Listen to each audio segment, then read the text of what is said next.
Good afternoon, and welcome to the Assembly Committee on Natural Resources. Will the committee secretary please call the roll? Assembly members Considine. Present. DeLong. Present. Gurr. Here. Hanson. Here. Jackson. Karras. Here. Kasama. Here. LaRue Hatch. Here. Marzola. Present. Watts. Here. Chair Anderson. And I am present. I'd like to welcome everyone in this meeting, those here in Carson City, Elko, which does not appear to be online, or anyone joining in Las Vegas or listening online. On today's agenda, we have a work session as well as 2 bill hearings. First, a few housekeeping announcements. Please remember to silence all electronic devices while in the committee room. Committee members will be using their computers. It's not because we're ignoring you, it's instead because we're looking information up. We do expect courtesy and respect in our interactions during the meeting, even if we may not agree with each other. When testifying in person, please turn on the microphone and clearly state and spell your name. Please also state for the record any organization or agency you are representing. Please turn off the microphone each time you are done speaking. And finally, please note that agenda items may be taken out of order. Some agenda items other than those listed, and 2 or more agenda items may be combined for consideration, or an agenda item may be removed at any time. We'll actually get started first with work session, Senate Bill 215. Just as a reminder, it is not customary for the committee to take testimony or rehear bills during a work session. However, I may ask the bill sponsor or a witness to make clarifications or answer questions during our consideration of a measure. We are work sessioning just 1 bill today, SB 215. Will our community policy analysis please go ahead? Thank you, Chair Anderson. Becky Pratt, Legislative Council Bureau for the record. As a reminder, as nonpartisan legislative staff, I can neither support nor oppose any of the measures that come before this committee. Senate Bill 215 establishes provisions related to wildlife salvage permits. This bill is sponsored by Senator Titus, and there are no amendments to this measure. Thank you, Chair. Thank you. Are there any questions? All right, seeing none, I will entertain a motion for a due pass for Senate Bill 215. So moved. Second. Motion made from Vice Chair LaRue Hatch, second from Assemblymember Watts. Any further discussion on the motion? Seeing none, all those in favor, please signify by saying aye. Aye. Any opposed, nay? The motion is passed unanimously.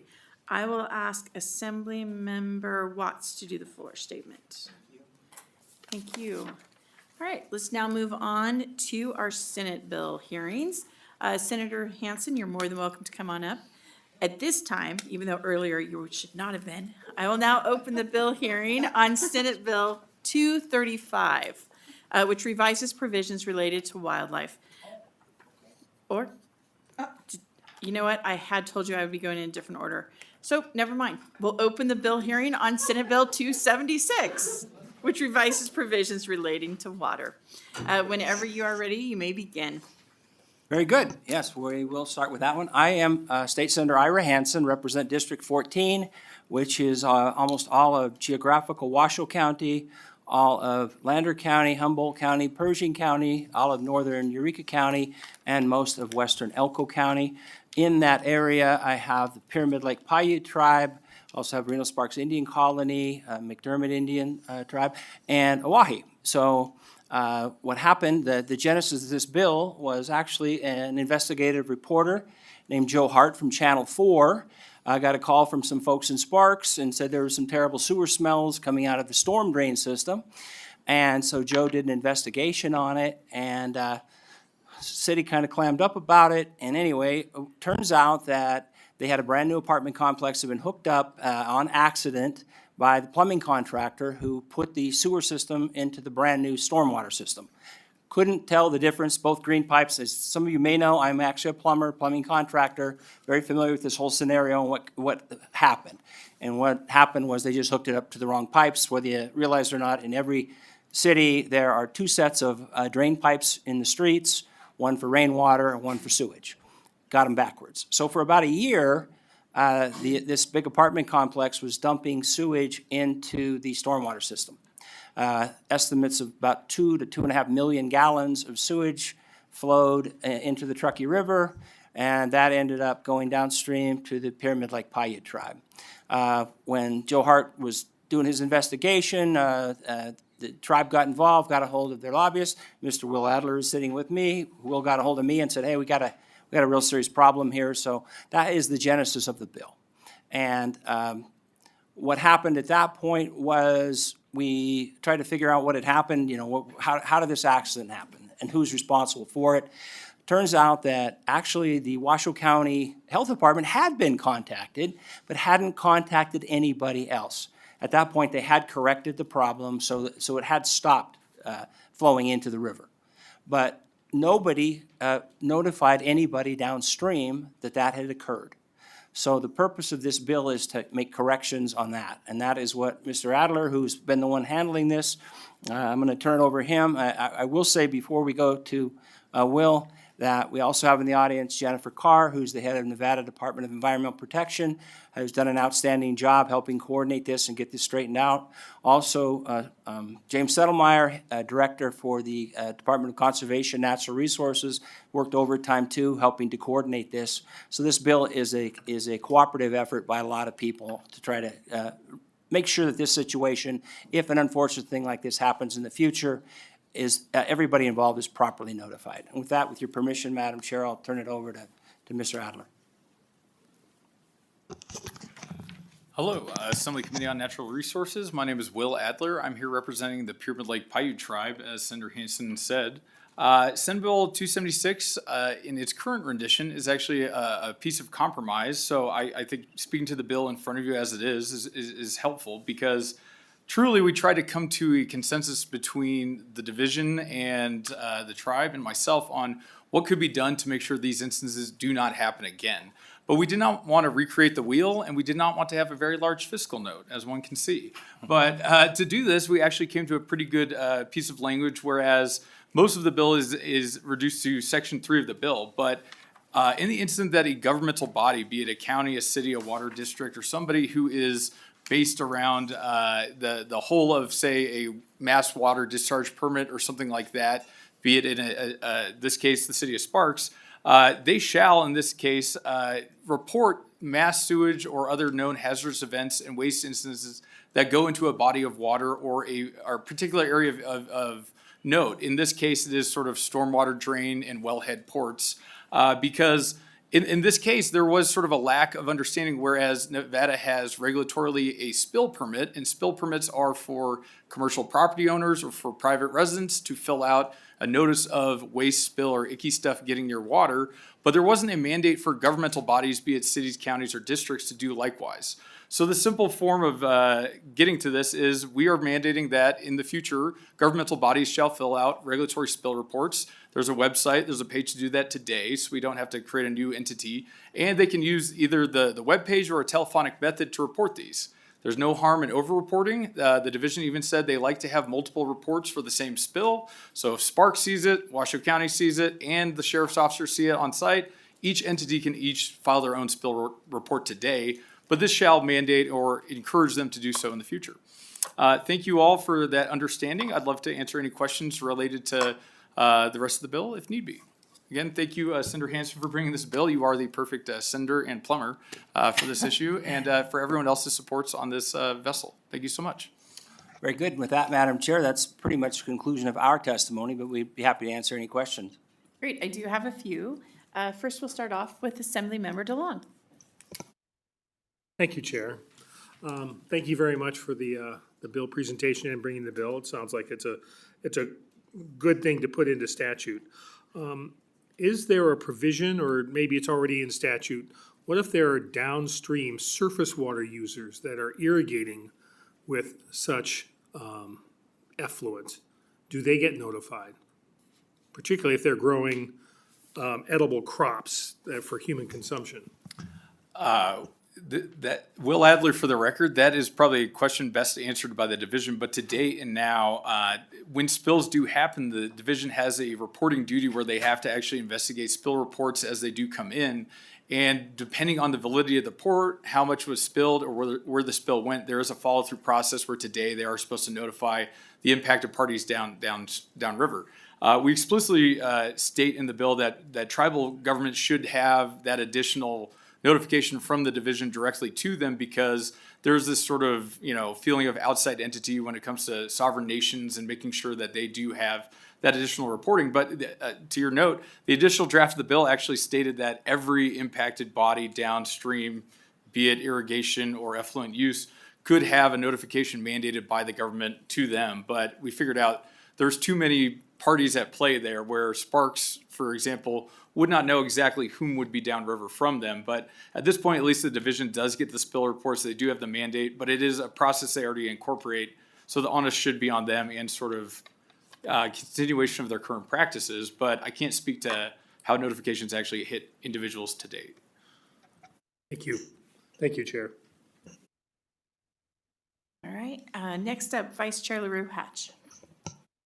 Thank you, Chair, and thank you for bringing this critical bill. My question is more of just a detailed question on Section 3, Sub A, where we're talking about how the division should get notified. It says electronically on the internet website or by telephone. Is there a reason it's only those two ways? Like, why can't they send an email as opposed to going through the website?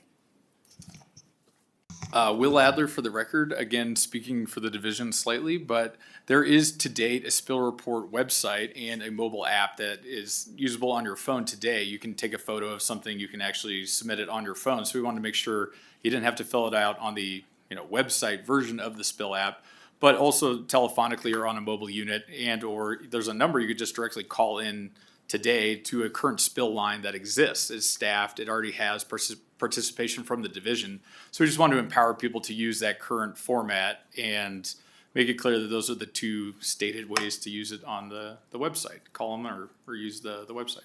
Thank you. No, I appreciate that. That makes sense. You did just bring up something that I hadn't thought of, though. When I saw it by telephone, I thought that meant physically calling. But I just want to be clear on the record. You're saying by telephone could also mean the app? Will Adler for the record, yes, I believe smartphones do have access to the internet and just a general mobile page for that. But yes, there's a direct number if you want to just call it in. You can call in and leave a report just telephonically if that's preferred. But yeah, the preferred way by the division is on that website. It documents everything. It puts it in the same format. And they said that standardization would help them actually follow through with the same spills reported the same way kind of thing. Thank you. Also, for people my age, using a payphone is still acceptable too. Thank you, Senator Hansen, for the record. Any other questions? So I'm thinking that maybe when the division provides those instructions, they'll make sure to put down something about the payphone, is what I'm hearing you say. All right. Well, thank you so much. Let's move on to testimony then. For those and you are in support of SB 276 here in Carson City, if you would please come on up to provide that testimony. And if you are in Vegas, I don't see anybody there, but you can come on up there too, whenever you are ready. Thank you, Chair Anderson and members of the committee. My name is Jana Moan, that's Jainamoan, and I'm here representing the Nature Conservancy. We support Senate Bill 276 to revise provisions relating to water, establishing governing and reporting sharing of certain information relating to water by certain governmental entities and Indian tribes. This bill came about because of a discharge of sewage into the Truckee River.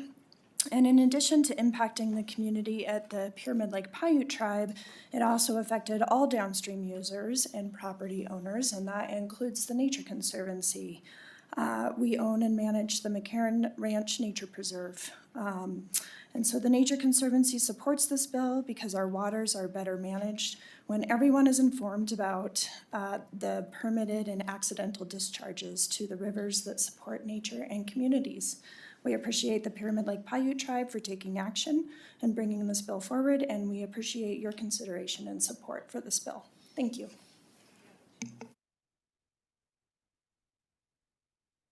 Thank you, Chair and members of the committee. My name is Olivia Tanager. For the record, I'm the director of the Sierra Club's Toyabe chapter. The Sierra Club Toyabe chapter is here in strong support today of SB 276. We support transparency, we support reporting, we support making sure everybody has access to all of the applicable information, but certainly want to make sure that the tribes that are located here in Nevada have access to the appropriate information for things that affect them, including water and discharges into that water. So I appreciate you, and I urge your support on this bill. Thank you.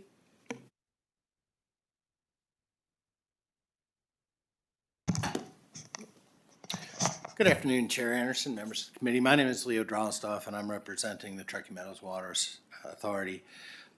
We actually testified in opposition to this bill on the Senate, not because we disagreed with the premise, but because we felt that there was better ways to address the core issues. At the end of the day, this bill is about reporting, notification, and working closely with tribes. And so in the intervening 3.5 weeks, we worked with the bill sponsor, we worked with representatives of the tribe, and I think we were able to, and most notably the Division of Environmental Protection, and I think we were able to strategically address perhaps gaps in all three of those categories. So we're here, we want to thank the bill sponsor, tribal representatives, and the Division of Environmental Protection, and we are supporting the bill now. Thank you.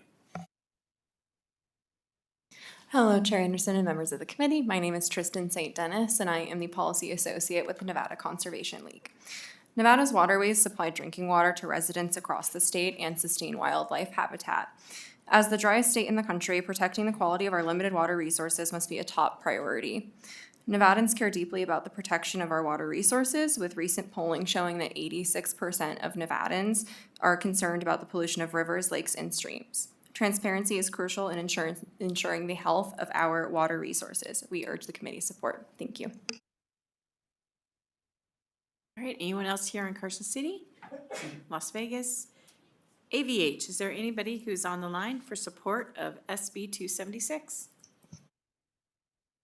Chair, the public lines are open and working. We have no callers to testify in support at this time. Thank you. We'll now move to opposition. If you would like to offer testimony in opposition of SB 276 here in Carson City, please come on up to the table. Seeing no one, Las Vegas, Elko, AVH. Chair, we have no callers for opposition at this time. Thank you. We'll now move to neutral. Is there anyone who would like to testify in neutral on this measure? Thank you.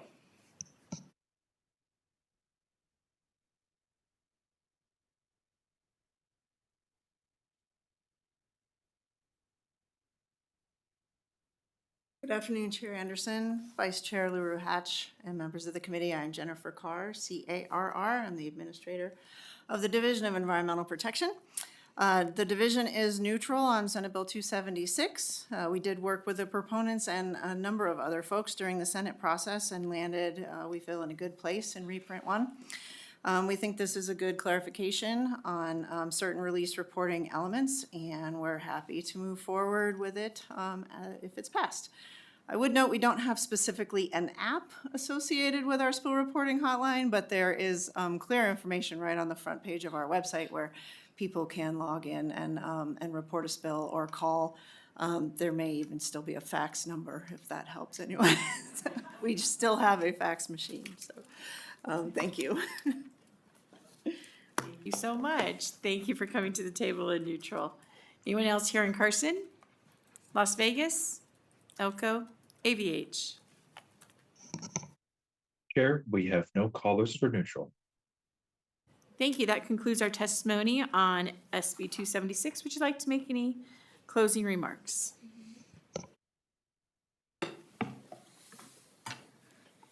Ira Hansen for the record, no. I'm ready for the next bill, though. All right, so I will close the hearing on Senate Bill 276, and I will now open the hearing on Senate Bill 235, which revises provisions related to wildlife. Thank you to our presenters today for joining us. I believe it is Senator Hansen again. So you may begin whenever you are ready. That one better. Thank you, Madam Chair. Ira Hansen again, still representing the same Senate district as the last bill. just so you know too, this is my 8th legislative session, and I've served, I think, every single session on the Natural Resources Committee. It's always been my favorite, and so it's kind of fun to be here again. I've actually, the issue I'm going to address right now, I've been intimately involved with from the 2011 session when it first became an issue. So what are we talking about? Well, we had issues in Nevada where commercial collectors of antlers were coming into the state, and people felt that they needed to be regulated. So we did. We started in 2011, and we, by 2014, the Wildlife Commission had actually passed regulations. However, they took an interpretation that, in my opinion, was never intended by the legislature. In fact, just so you know, I've got right here this big binder. I wasn't going to send it to everybody. These are the minutes of every single hearing in the legislature and in front of the Wildlife Commission on this issue. And the issue I'm about to tell you about was never addressed. It was never part of the bill. Now let me show you what I'm talking about.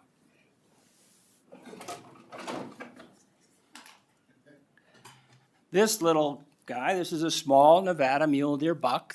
I found this on my ranch actually last year. This is what they call a deadhead, okay? Basically, this is obviously a mule deer that, this one, I'm 99% sure was eaten by coyotes. It's a young, probably a 1.5-year-old buck. Anyway, right now, what I have in my hand is a crime all across the state of Nevada, including for you. If you were out in the desert on a hike and you came across one of these and you did what I'm doing right here, picked it up and brought it home, you have violated Nevada state law as interpreted by the Nevada Wildlife Commission. So that's where the stumbling block comes in.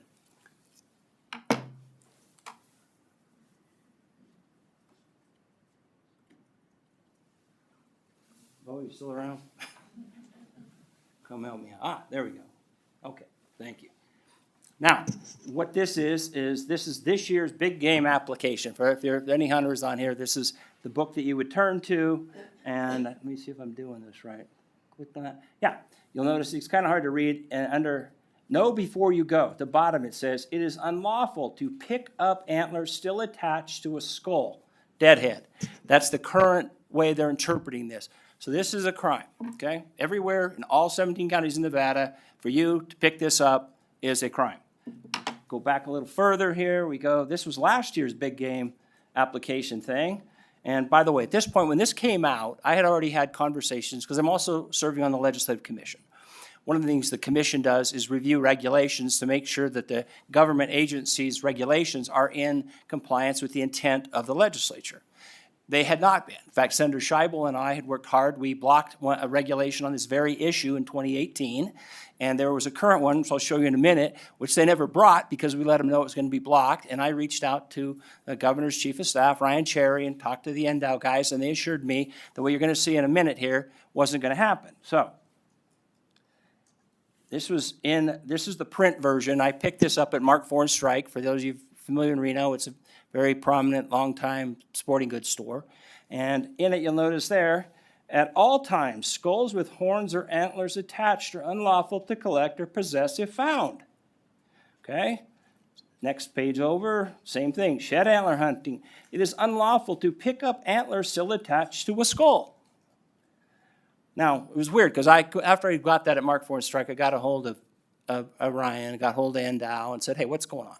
I thought we had an agreement that you guys were going to wait until it got through the Legislative Commission, and we got this opportunity to clean this up. Because this, just so you know, this was never the intent of the legislature to make what I'm doing here a crime. All right, print one on the other side, you notice it showed it. They did, to their credit, take it off of the online version, but they left it in the one you pick up, the hard copy one. Ditto, here, this is the next page, same thing. It is unlawful to pick up antlers still attached to a skull. Okay, so what this bill is mainly addressing is making sure that the original legislative intent is followed. It was never an intent for people who are out incidentally on a hike and happen to come across something like this, which is a little, for me, I've got a whole pile of different skulls and antlers and horns and stuff that I pick up and I bring them back. My grandsons and kids love them. I hung them on my barn, and things like that. And they're little trophies. And every time I go on a hike, maybe 1 out of 10 times, I've come across something like this. And for me, I always bring it back. It's kind of like a little exciting thing. At no time did I consider that a crime. And when I found out that the Wildlife Commission had kind of determined that they were going to make it a crime, I said, wait a minute, I've been a legislator during this entire window. It's never our intent with these bills. So let's see, I think, okay, that's the end of that. Now, the next question, antlers.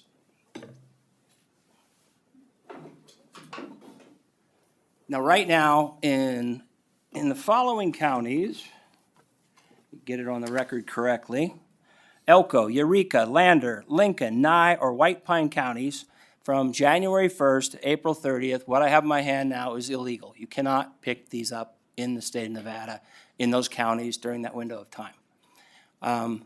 Even an incidental take like this one. Now, remember, the intent that the original law that was passed by the legislature intended to go after was commercial collectors doing this kind of stuff. And obviously, a guy on a hike who, like me, found this buckhorn and took it home, I had no idea that I was committing a crime in those counties during that window of time. Now, here's the even weirder part, though. If I took this one in 17 counties, and I literally took a hammer and smashed all the skull off of it, it's perfectly legal then. You can in most of the counties, with the exception of those in that window of time. So in Washoe County right now, this is illegal, but if I took a hammer or a rock and smashed the skull part up and just kept the horns, no crime. Okay, that's really brilliant. I don't know, it definitely wasn't something we as legislators decided should be a crime, okay? And then to say, now it's legal, now that I've removed the skull, is frankly just, not smart and not right, and that's not what we intended. So, the other interesting one, if you're at Lake Mead, a lot of Vegas folks, everybody goes to Mead, and one of the pleasuring things, drive up and down in the boats and see the bighorn sheep on the cliffs and stuff. Often you park in a cove somewhere, go for a hike, and often you can come across something like this. This is a bighorn ram horn. Oh, and by the way, what was the weight of those? Does anybody remember from your? 30 pounds, very good. That was on your questionnaire, that's why I was wondering. So some of you obviously did the homework. So anyway, right now, to pick this up is a crime, okay? Even though it's incidental, not for commercial, you're just out there and find it, it's a crime. Then if it comes complete, all right, make sure.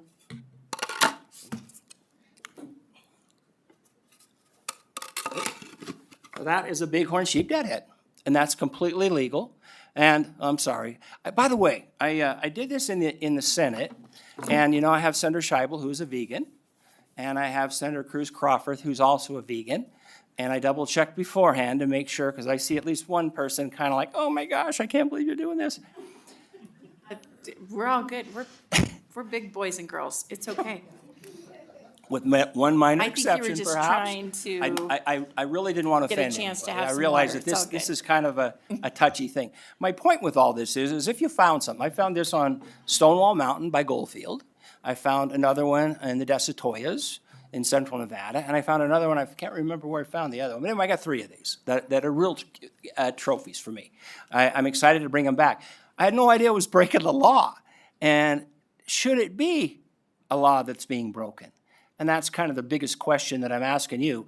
Shouldn't we make this so that this kind of incidental, non-commercial collection of an antler or a horn or a skull is now no longer a crime? And that's what this bill is all about. This does not take away the authority of the commission to regulate commercial collections of any of this stuff.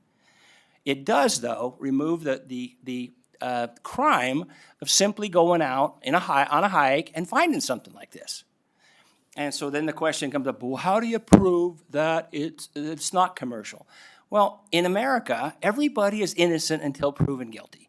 And if you're out there right now, the idea right now is, it doesn't matter if I'm commercially collecting this or not. I'm going to get a ticket. By making everybody a criminal, it's real easy to prove who's the criminal. Because now everyone who has one of these, whether it's a Boy Scout on a hike or you on your boat on the shores of Lake Mead, you're now breaking state law. And that was never the legislative intent in any of this. We went after the commercial collectors exclusively. There are reasonable ways that you can figure out who's the bad guys and who's the good guys, but the way that's not appropriate, especially in this age when we're working so hard to decriminalize so many things. As you look over there with all those blue books on that shelf, every one of those is a law. is a crime, is somebody, and you guess how many people, how many of you, I won't ask for raise of hands, how many of you knew this would be a crime if you picked this up? You did, Howard? Okay, 2 of you. With 3 maybe? Okay, good. Well, everybody else in Nevada that aren't hunters, that don't read those books from Mark IV and Strike, they wouldn't know. And they shouldn't have to feel a sense of crime for something that has no point. What difference does it make if you pick up an antler head or an old a bighorn sheep skull or a deer skull? Has no impact whatsoever on wildlife populations or any of the issues that they have presented as possible problems. And frankly, everybody in Nevada should not go out and have any sense of fear for doing something as harmless as going on a hike and picking up something like this.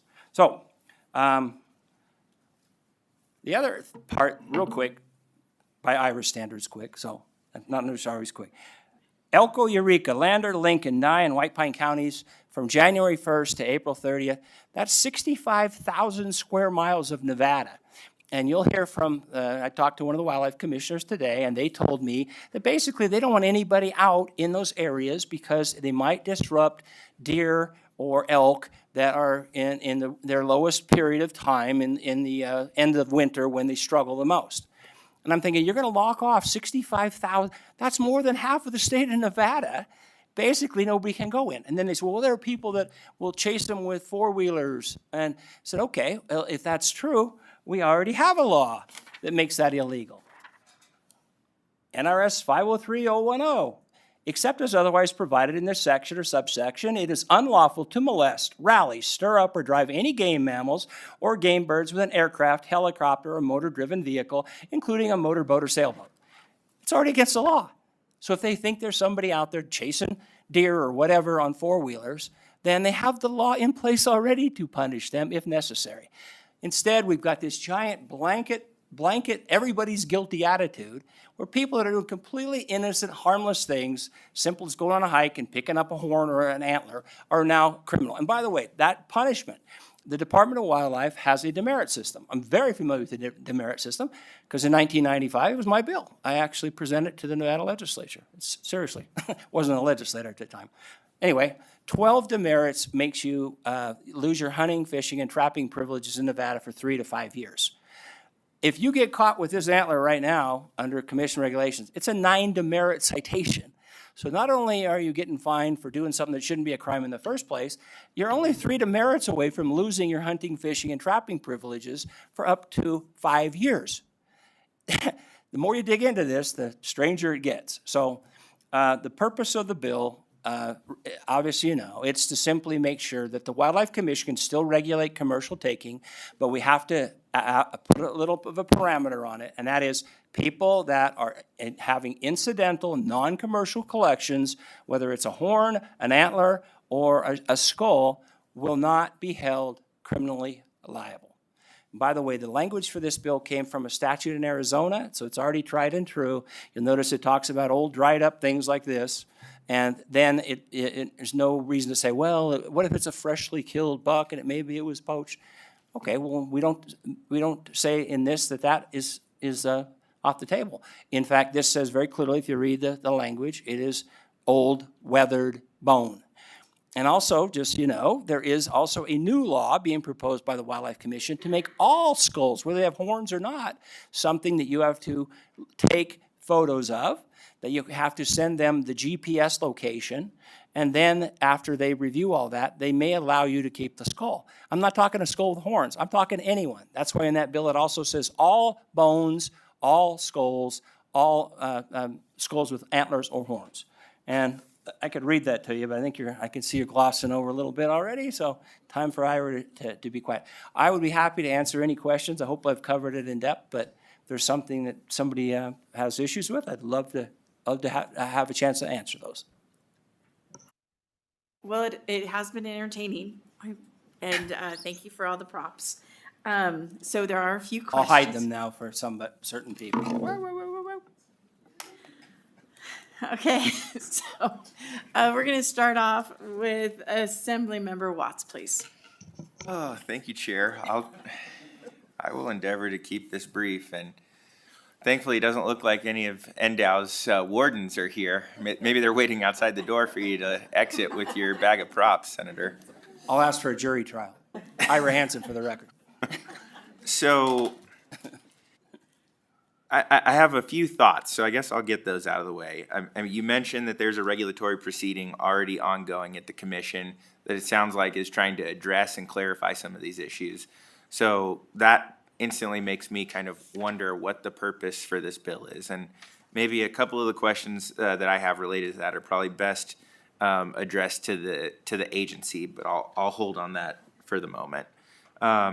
You talked about incidental take, but I don't see anything in the language of this bill related to incidental. And so I guess I'm just wondering, can you talk a little bit more about this? Because you mentioned the season that it's closed off.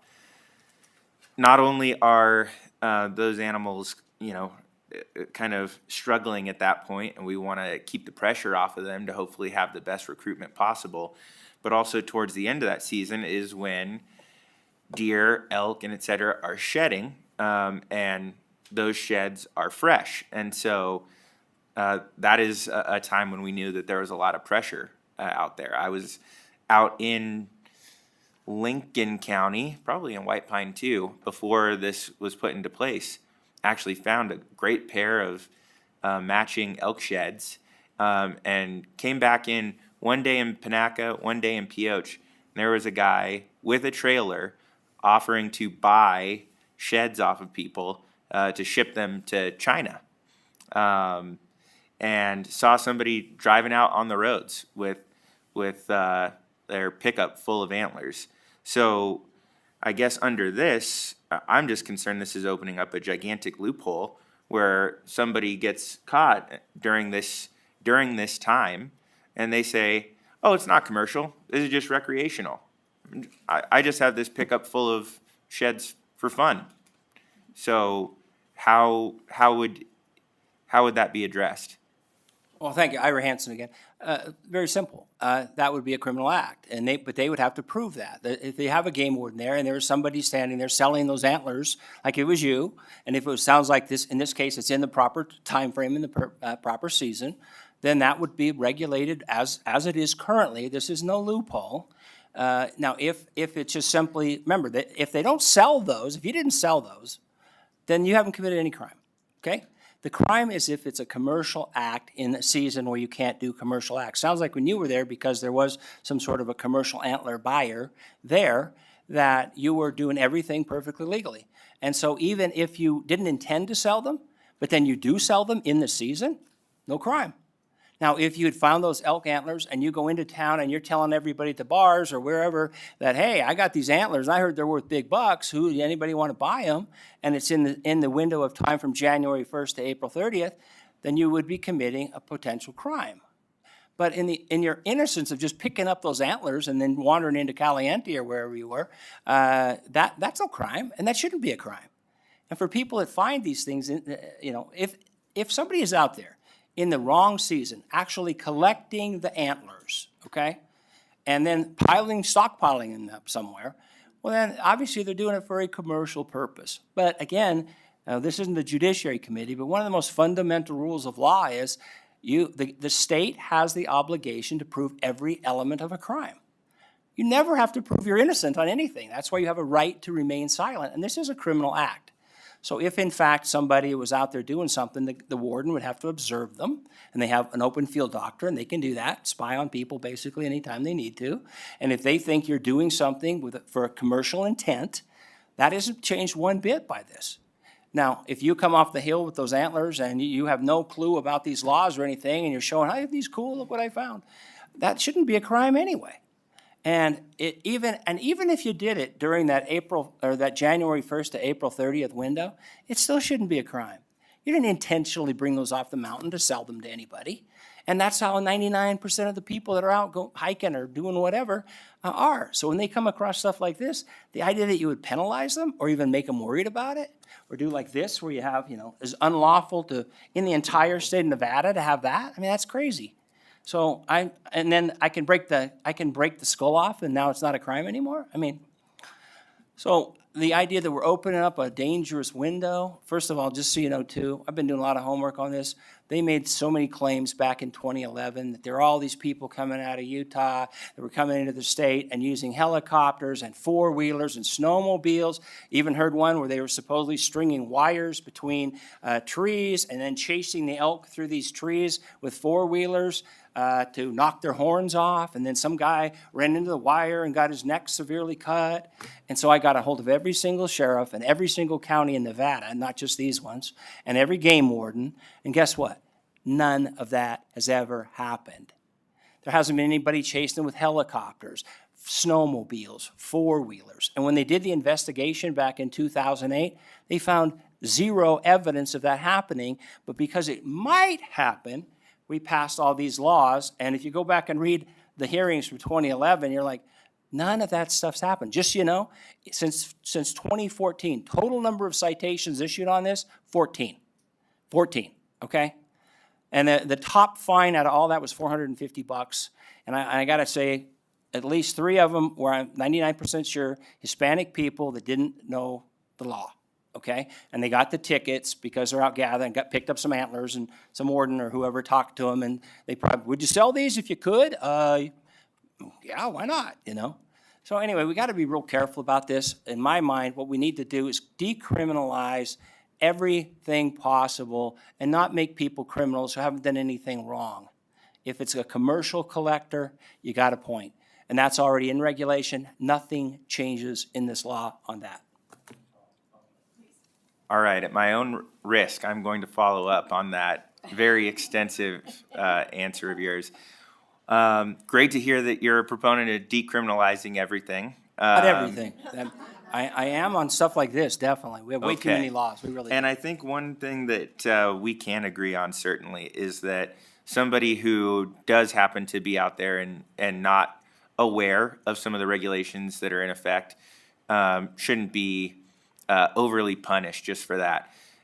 To me, the statistics that you just brought forward indicate that this isn't a major issue where people are being cited left and right for doing things that they might not even know are an issue. So, I think, again, you mentioned about the large geography that has to be covered. We know we have very few game wardens. And I think one of the ways to ensure that we push back against some of those practices, and again, anecdotes aside, I saw firsthand what some of the activity was like in some of these areas prior to some of these regulations going into effect.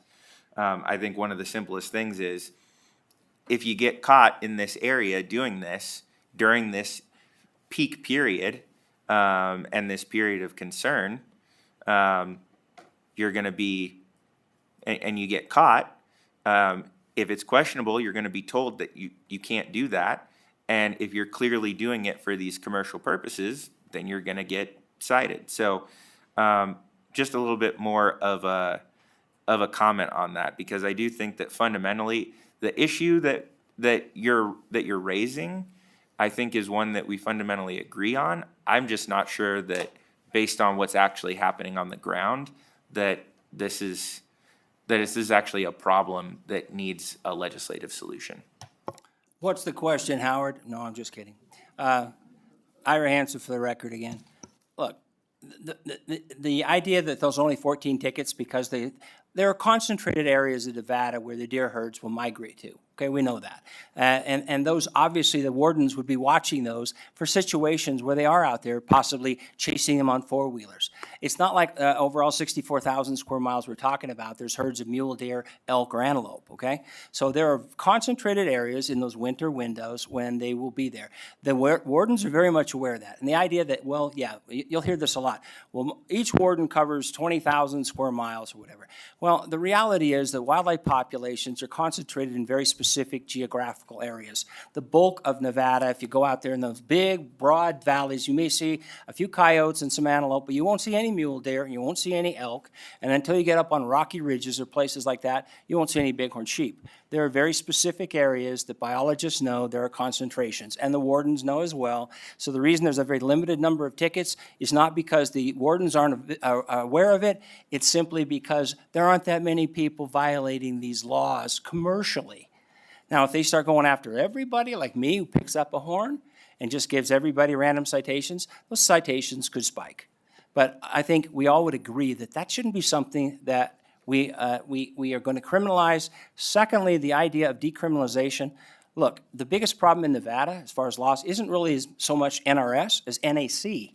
These constant expansions of regulations by government agencies, where they start with our giving them, like in this case, a specific thing about, okay, let's deal with commercial collections of shed antlers, and pretty soon, everybody in the entire state of Nevada and all 17 counties We're going to move on to another question. Well, all right, okay, well, I was gonna ask Howard a question, but I'll just keep it. Thank you. Right. Assemblymember Gurr. I'm not sure I remember my question now. I answered them all. Unfortunately not. But in the law, it says, that Section 4 of this bill instead requires the commission to adopt regulations for the gathering of shed antlers, which must only apply in the gathering of shed antlers for commercial purposes. Correct. So are you attempting with this bill, are you attempting to completely eliminate all the regs on shed antler hunting? No, Ira Hansen again. No, of course not. Just the opposite. All this is that they need to add a regulation that does not penalize non-commercial collectors. That's it. Nothing else will change in the regulations now as far as going after commercial collection of anything. And remember, the law originally said just antlers, okay? Didn't say skulls, didn't say horns, didn't say anything like that. It was limited to commercial collection of antlers because the commercial aspect is almost exclusively elk and mule deer. That is a horn from a antelope, okay? No market at all for these, as far as I know, unless it's some super special one. As far as bighorn sheep, if you were to commercially try to sell it, you have to get a plug in it. But as far as picking them up randomly and keeping them at your house and a little trophy on your mantle or whatever, that's not that should not be against the law. And that's certainly the intent of this. This is exclusively to go after commercial collectors, which is what the original law had. Thanks, Madam Chair. Can I follow up? Just You may, quickly? yes, please. I don't think this one requires that long an answer, but maybe. So you would leave the seasons in place that are there right now, not adjust those seasons at all? Thank you for the question. Ira Hansen again. Correct. There's nothing that's going to be adjusted at all. What I will do, though, is if you're in the 64,000 square miles of Nevada where they have that season and you pick up an antler, that's not a crime. If you have 25 antlers in the back of your truck, that'll be a crime. All right. Just a quick comment. Very But quick. the other counties, why are we not having these restrictions on the other counties? Because they don't have as many mule deer? Actually, we do have the same restriction. Remember, that's still a crime in all 17 counties. As far as commercial collection, there hasn't been any evidence that there is in Washoe County, Pershing, Humboldt.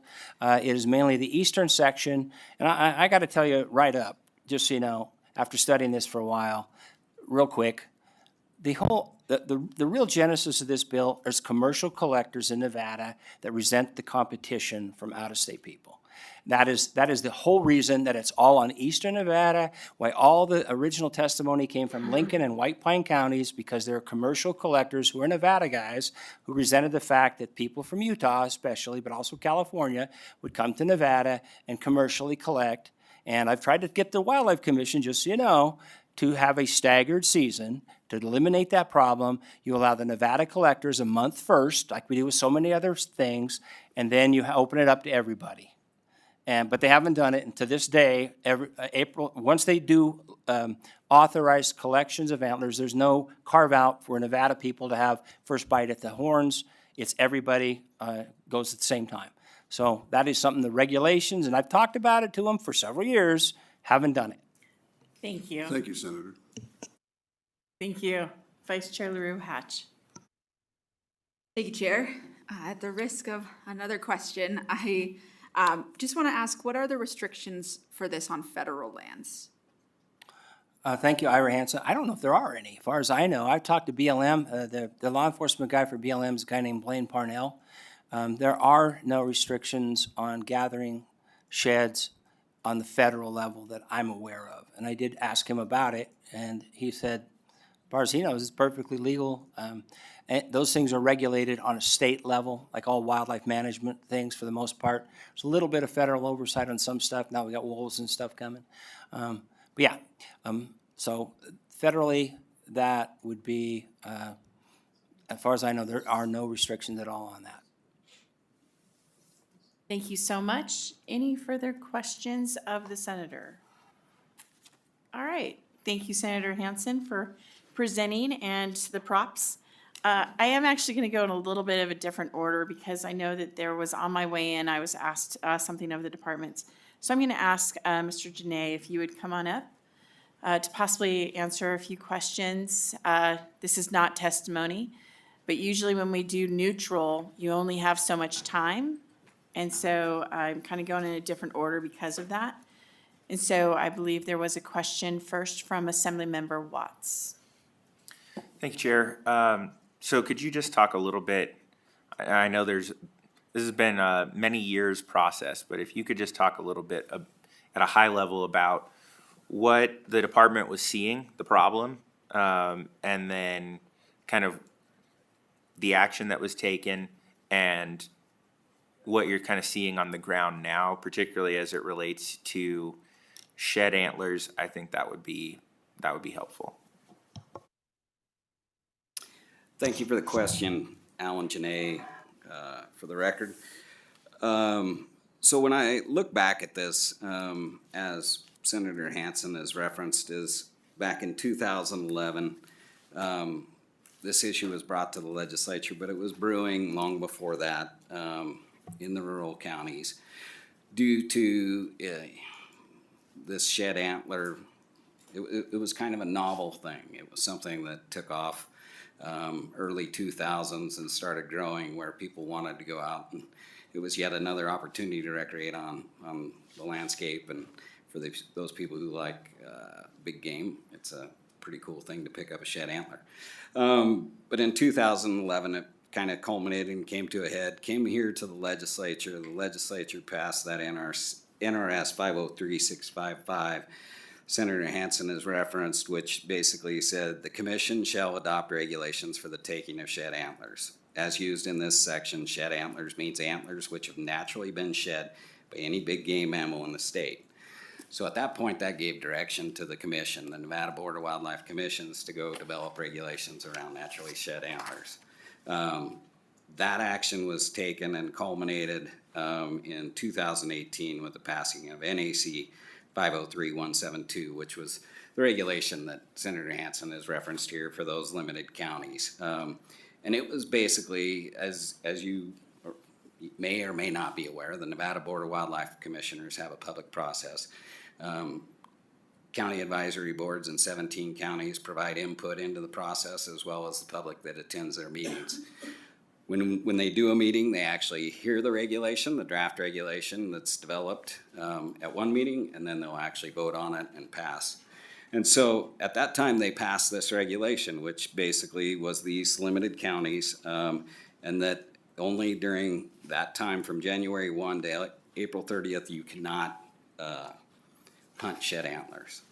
Then in 2018, it was further worked on by the commission because there was further concern by the sportsmen and by the Board of Wildlife Commission, and what they came up with was that during that time, you also had to have, or in that one, that was that timing of that 2021, I'm sorry, I lost my place in the years. In 2021, and is yet to be codified in NAC, but it is, regulation was adopted, is that they required a shed antler course. It's a free course, it's online. People must go pass that course, it's free.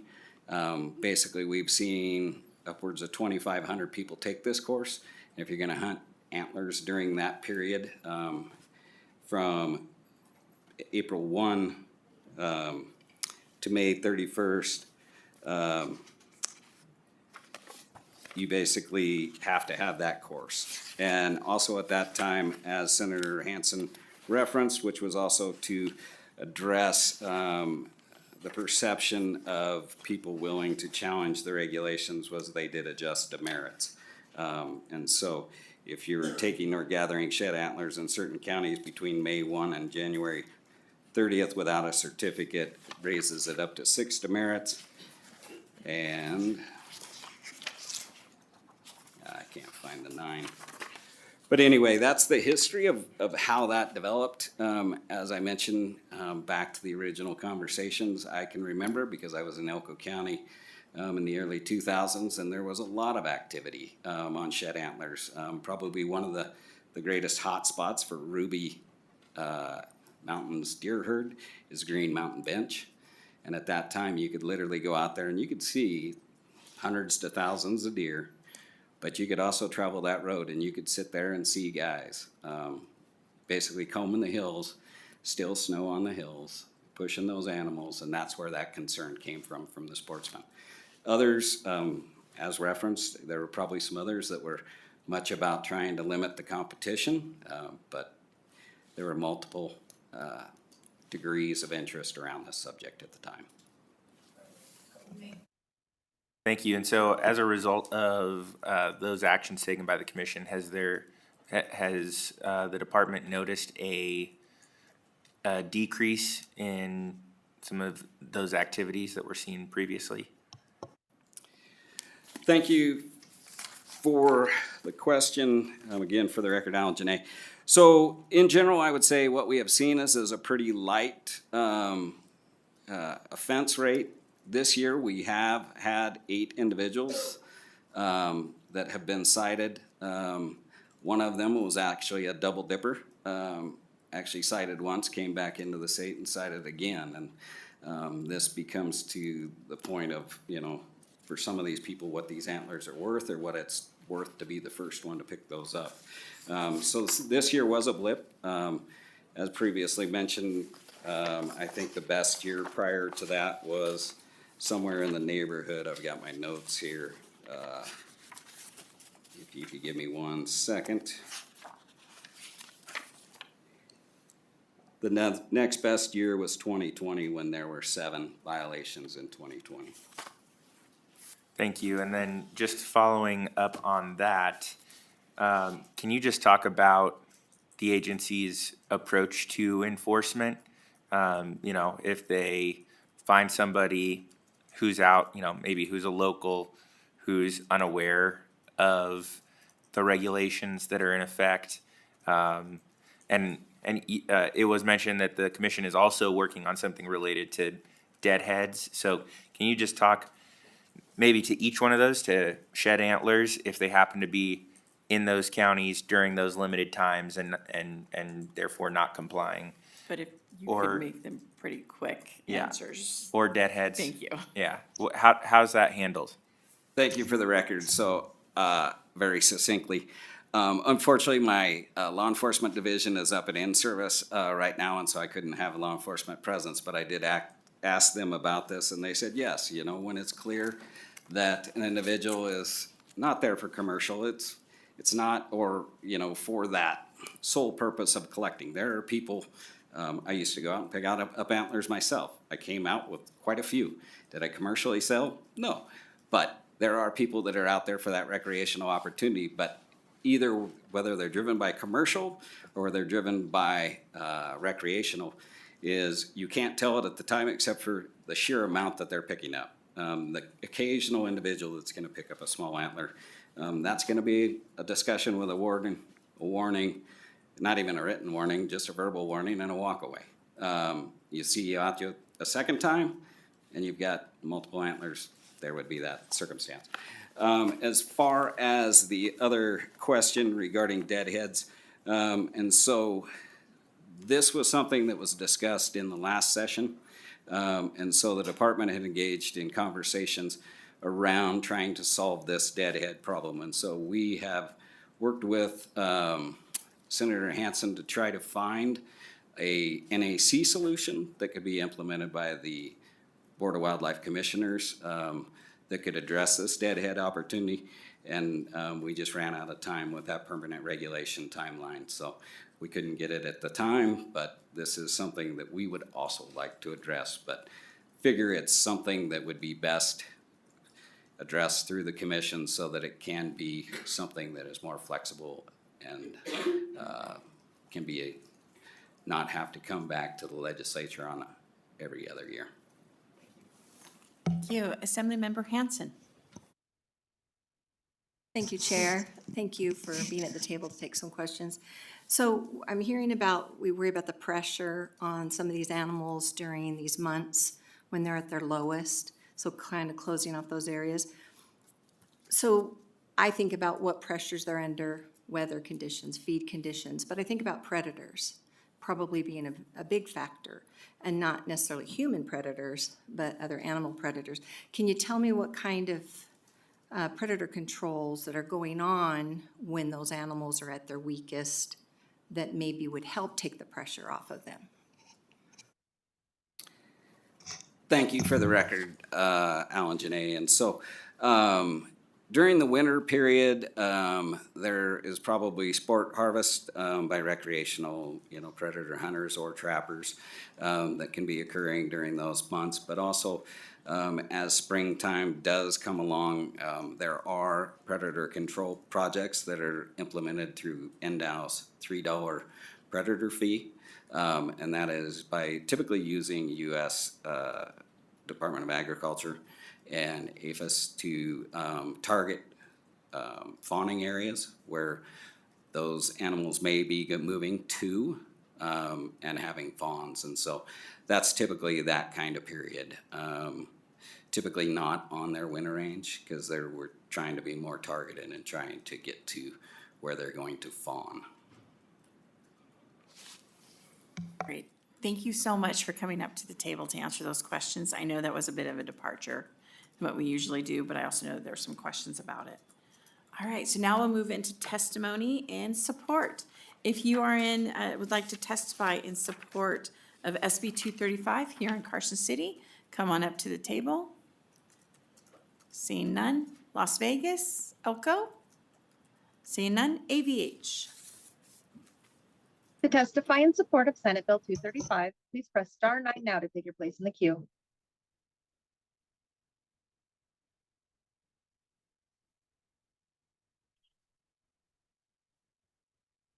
Hi, this is Catherine Ivanov, IVANO Frank. I am in support of this bill.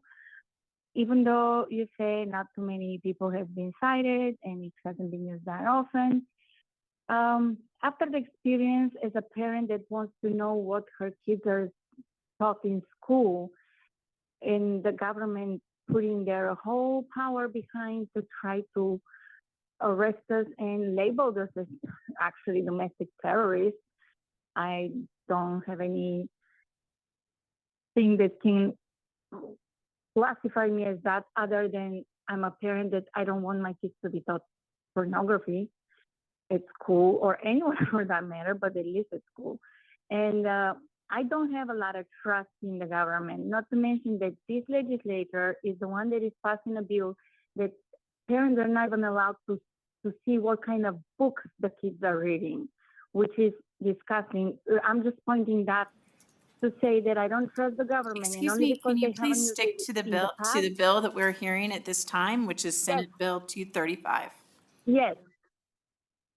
Yes, absolutely. What I wanted to show with that is that only because they have not used it in the past doesn't mean they're not going to use it in the future, especially when they need money for something and they start looking for ways to find money from everywhere they can.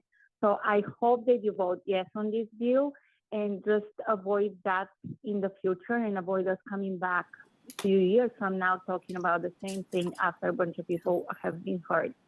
Thank you and have a lovely day. Thank you, you as well. Next caller, please.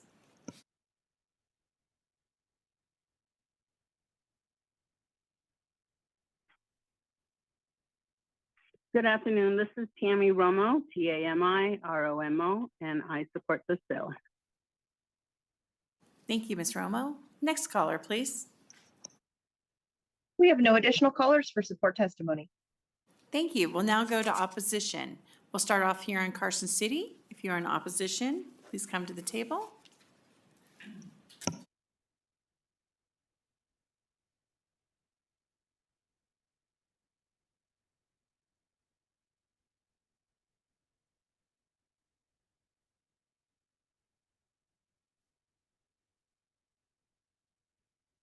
Yes, Madam Chair, committee members, thank you. My name is Larry Johnson. I'm president of the Coalition for Nevada's Wildlife. And first of all, I would like to thank Senator Hansen for addressing the deadhead portion of this bill. We shouldn't criminalize kids on chucker hunts for picking up a deadhead, should not.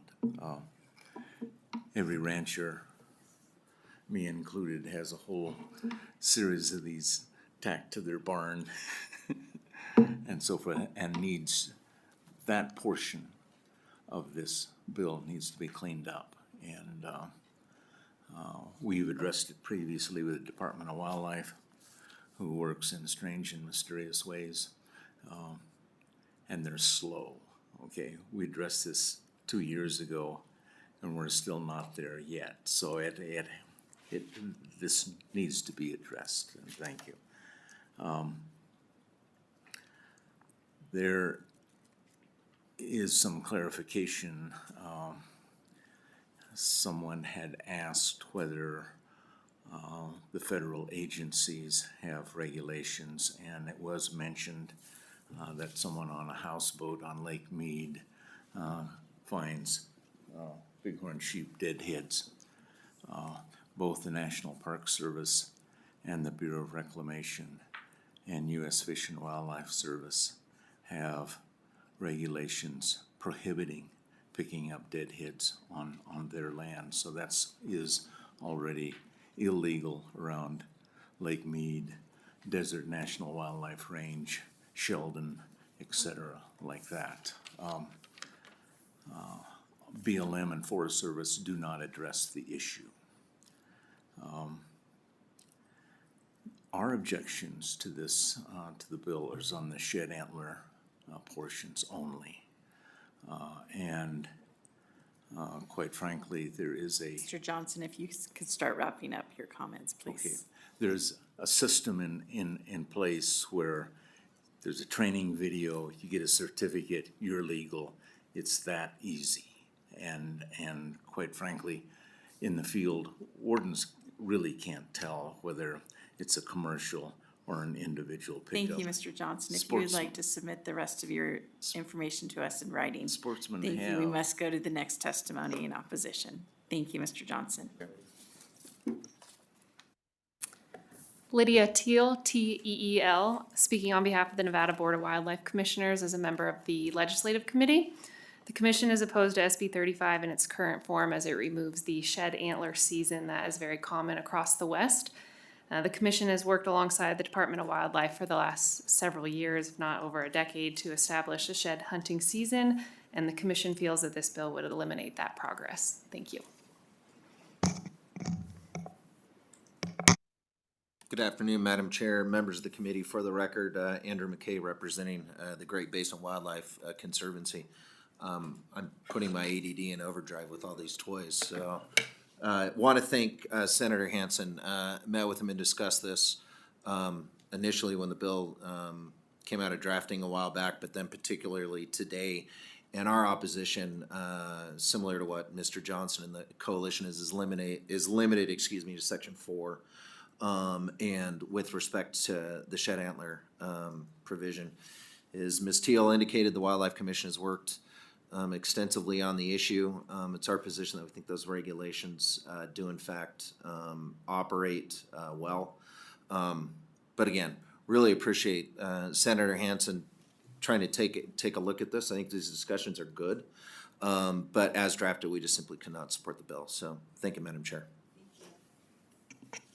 Anyone else here in Carson for opposition? Seeing none. Las Vegas, Elko, AVH.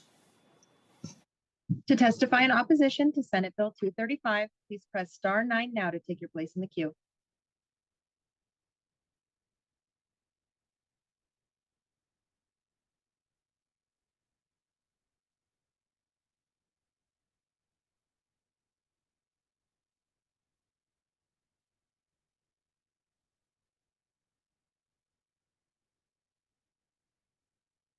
Caller, you are unmuted and may begin.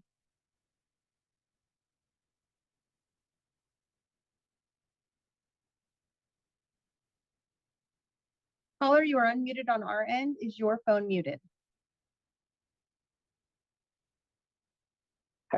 Can you hear me now? We can. You may begin. Yeah, hello, my name is Don Cleveno. I'm a sportsman in Elko County. And as this bill is being proposed right now, I don't think it can be enforced or has a clear definition on what he's trying to obtain. So as a sportsman, I do oppose this Senate bill as it is written. Thank you, Don. Can you possibly spell your last name? Sure. It's Klebenow.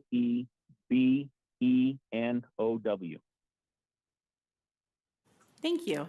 Next caller. We have no additional callers for opposition testimony. Thank you. We'll move now into neutral. Is there anybody here in Carson City, Las Vegas, Elko, AVH for neutral? Chair, we have no callers on the line for neutral testimony. Thank you. Senator, would you like to make any closing remarks? Ira Hansen again for the record.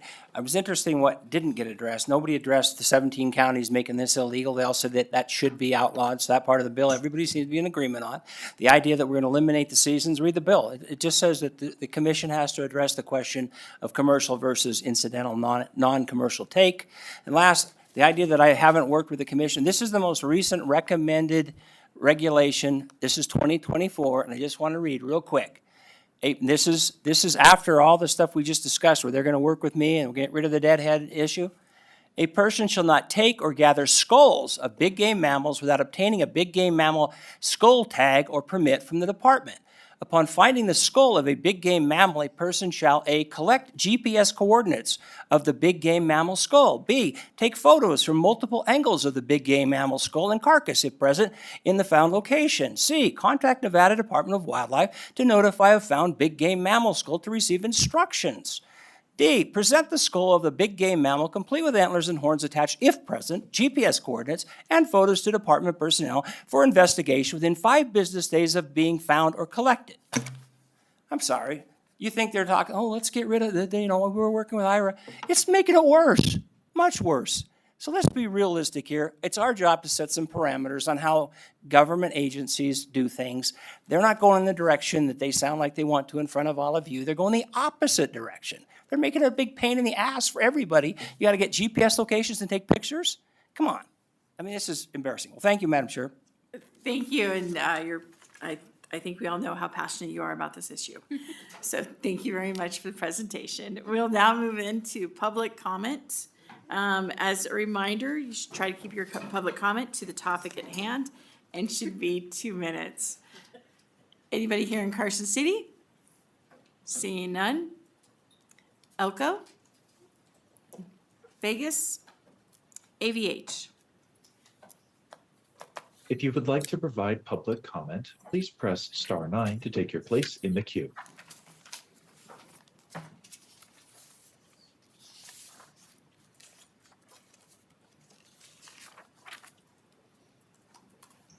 Hi, Katrina Ivanov for the record. IVANO Frank.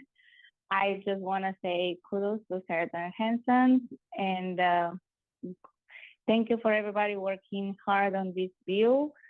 My husband is a hunter and he said that I should be supporting that bill. So there you go. Thank you and have a lovely day. Thank you. Next caller.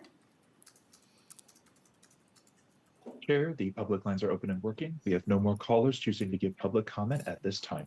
All right, that concludes our meeting for today. And before I actually announce our last meeting, our potentially last meeting, which would be Wednesday, May 14th. I just again want to thank everybody that's been involved in the committee, whether it is as members, our incredible staff, our Ledge Police, whether it's here or in Clark County, and also our AVH. Thank you so much. Our meeting is adjourned, and our next meeting will be Wednesday, May 14th at 4 p.m.